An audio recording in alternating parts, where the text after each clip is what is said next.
O estetoscópio, eles acreditavam na época que poderia tirar do contato médico-paciente e podia tornar a consulta médica um ato muito mais impessoal. E a prática médica sempre foi alavancada por avanços tecnológicos, uma disrupção em várias áreas ao mesmo tempo, e esse momento ele é chamado de medicina 4.0.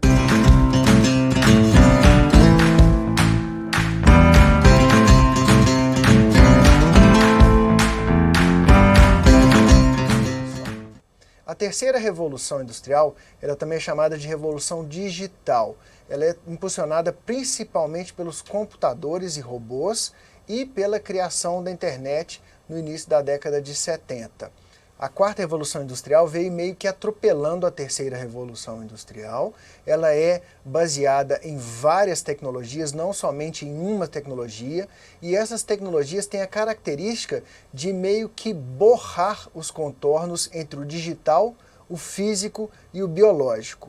Além disso, ela é uma revolução industrial que tem um caráter exponencial. Enquanto as outras três revoluções exibiam um caráter linear de transformação, essa revolução industrial ela tem um caráter exponencial. As mudanças são muito mais rápidas e muito mais profundas. E ela também é caracterizada por uma disrupção em várias áreas ao mesmo tempo, em várias indústrias em concomitância e englobando praticamente todo o planeta. Eu particularmente não gosto muito desse termo revolução industrial. Eu prefiro falar que a gente está passando hoje em dia pelo quarto renascimento. Por que eu não gosto muito do termo revolução industrial e prefiro o termo renascimento? Primeiro que eu acho que é um termo mais otimista, né? Vocês lembram bem na primeira revolução industrial, quando haviam os luditas que quebravam os teares contra a mecanização da produção e também em revolta contra a perda dos empregos que eles tinham, né? Outra coisa também que o termo renascimento traz, ele explica melhor as transformações científicas e tecnológicas que a gente está passando.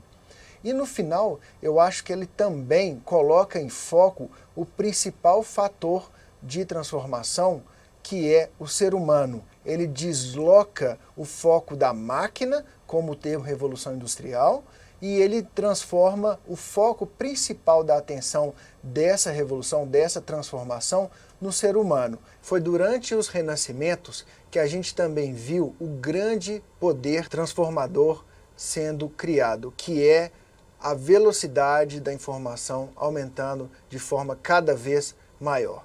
E o renascimento digital, né, esse quarto renascimento em que a gente está passando agora, ele é alavancado muito pela velocidade com que a internet consegue passar a informação para frente. Por isso, então, que eu gosto desse termo, porque ele tem o foco no homem e o foco na transmissão da informação. E o homem pegando essa informação, sendo transmitida de uma forma muito mais dinâmica, ele consegue revertê-la em conhecimento, consegue revertê-la em avanços tecnológicos e científicos, e aí a gente tem esse boom de avanços que nós estamos vendo hoje em dia. E a prática médica sempre foi alavancada por avanços tecnológicos. As práticas médicas sempre foram atreladas aos avanços científicos de cada época. Mas nem sempre esses avanços científicos foram recebidos de uma forma muito positiva. A gente tem os exemplos do estetoscópio ou do próprio termômetro, em que os médicos da época, alguns deles se opuseram a essas inovações técnico-científicas. O estetoscópio, eles acreditavam na época que poderia tirar um pouquinho do contato médico-paciente e podia tornar a consulta médica um ato muito mais impessoal. Bom, hoje em dia a gente não consegue imaginar a medicina sem o estetoscópio. O estetoscópio, inclusive, é um dos símbolos da medicina. Mas esse gráfico aqui, essa linha do tempo aqui, eu coloco não só a título de curiosidade, mas para mostrar uma coisa muito interessante e que tem a ver com o nosso curso. A partir da década de 70, a gente começa a ver técnicas, a gente começa a ver inovações tecnológicas que transformam a medicina em uma medicina mais digital. A gente começa a ver uma dependência destes métodos com a reformatação das imagens através do computador. Então a gente começa a ver que essas imagens elas lançam mão da capacidade dos computadores e que a gente consiga trazer o diagnóstico para o paciente. Em 2001, essa digitalização alcançou um novo nível com a primeira telecirurgia que aconteceu no mundo.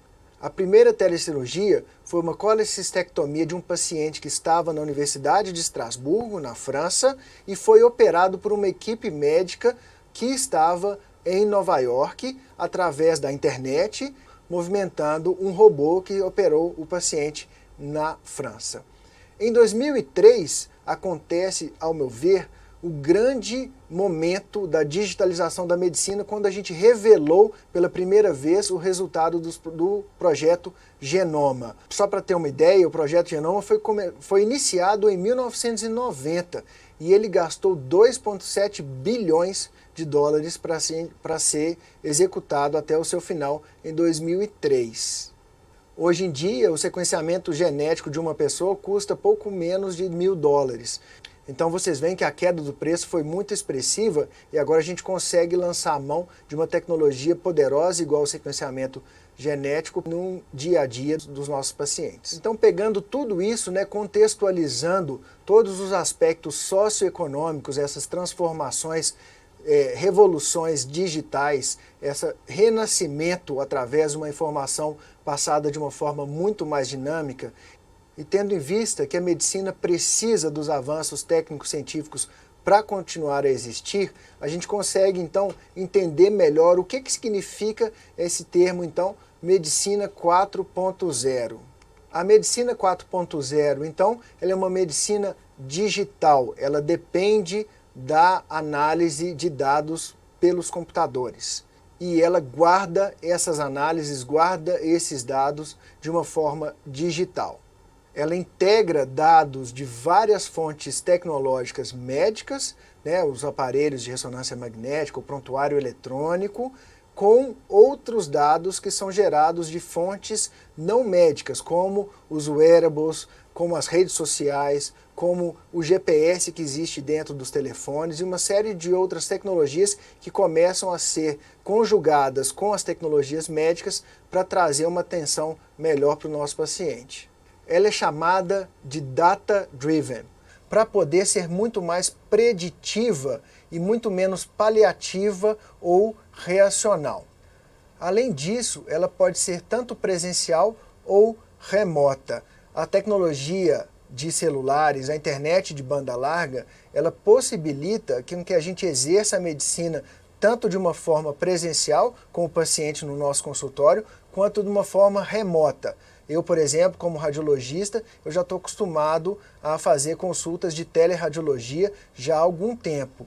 E mesmo durante a crise do Covid-19, no ano de 2020, quando a gente está gravando essas aulas aqui para vocês, a gente consegue perceber que a telemedicina nos ajudou muito a contornar a situação de isolamento social e ajudar com que a gente conseguisse a manter o tratamento para os nossos pacientes, manter as consultas médicas em alguma atividade. O conjunto desses fatores vai culminar então no que a gente chama hoje em dia de medicina de precisão. A medicina de precisão é um modelo que tenta adaptar ou customizar a atenção em saúde para um subgrupo de pacientes com base nas peculiaridades que aquele subgrupo de pacientes tem. Nesse modelo, métodos diagnósticos são utilizados para guiar o tratamento e ver qual que é a melhor resposta que aquele subgrupo de pacientes pode ter de acordo com a terapêutica estabelecida. Baseado no contexto genético do paciente, nos contextos moleculares e celulares. Esse modelo de medicina de precisão, atualmente, ele é muito utilizado na oncologia, mas daqui a pouco ele vai começar a ser usado em outras áreas da medicina. Além do aumento da abrangência, esse modelo vai ficar muito mais personalizado àquele subgrupo de pacientes com a adoção cada vez maior de artifícios tecnológicos cada vez mais interessantes, como a inteligência artificial, a análise de dados epigenéticos, a análise de padrão metabólicos e outras análises que vão surgindo aí pela frente. Bom, então esse é o contexto em que a inteligência artificial está acontecendo na medicina, o contexto de medicina 4.0, né, onde a gente tenta chegar a um modelo de medicina de predição. Na próxima aula nós vamos falar sobre o fator essencial, sobre o fator crucial para a adoção dessas tecnologias de inteligência artificial, que é o Big Data. Até lá!